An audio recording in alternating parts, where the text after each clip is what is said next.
Welcome to the Devices page, your central hub for viewing, troubleshooting, or taking action on a device or group of devices. Your devices can be managed from the web app, which I'll show you today, but also keep in mind that everything you see can be programmatically managed through our APIs. This lets you build business logic around how you're managing your fleet or integrate with third-party support or inventory management tools. The default view in your Devices page will show you a list of all your devices, but we provide a few unique identifiers that you can use to find a specific device, including serial number, IMEI, or customizable device name. You can also see things like the status of a device, including its OS, apps, or projects.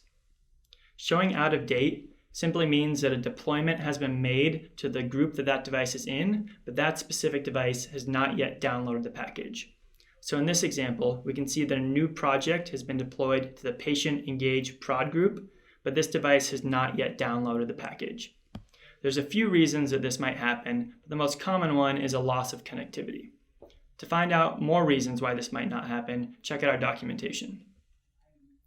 To control and customize the information that's presented on your Devices page, you can simply check or uncheck specific columns in the table.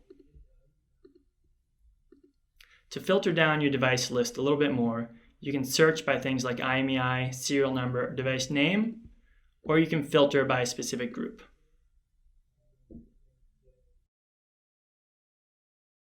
Clicking into a device will show you more information about that specific device. The first page shows you general information, so things like if it's online, the battery percentage, some of the unique identifiers, or even the device's location. We collect all this information by default, but if for any reason you don't want us to collect that information, you can define what is or isn't sent up to our platform. You can also see the software that's on a device, like the applications, the current configuration, or the current OS version.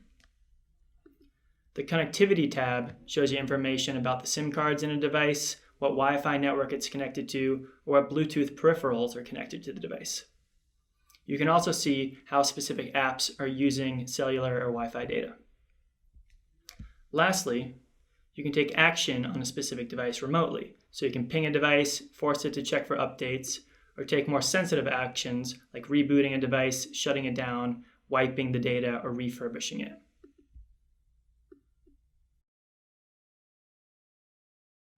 Check out our documentation to learn more about our Devices overview page, our device details, or how you can programmatically manage your fleet using our APIs. When you're ready to start exploring the tools for yourself, you can order a developer kit from the Devices page in our controller or by contacting solutions@bymason.com.